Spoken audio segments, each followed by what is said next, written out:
Hello, my name is Alex McIntosh and I'm from KORA, and we're based in the UK, and we're manufacturers of 3D printers and 3D printer safety cabinets.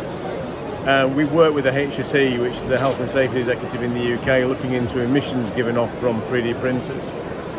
Subsequently, we then developed, on the basis of that research, a safety cabinet involving a hybrid filtration system up here. In here we have a printer, a Prusa printer, which is a very common printer used in education around the world.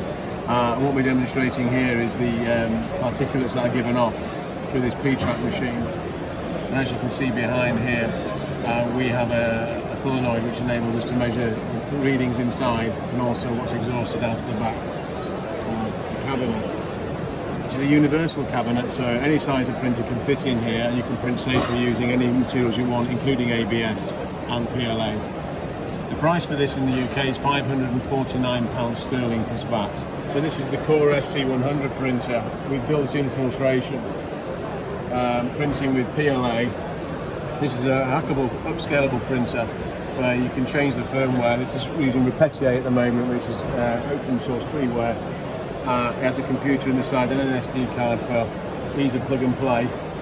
And at the moment we're printing an articulated cat. And this retails for £2,300 sterling plus VAT. These are the customers who trust us. So these are people that have used our 3D printers, but also using our safety cabinets.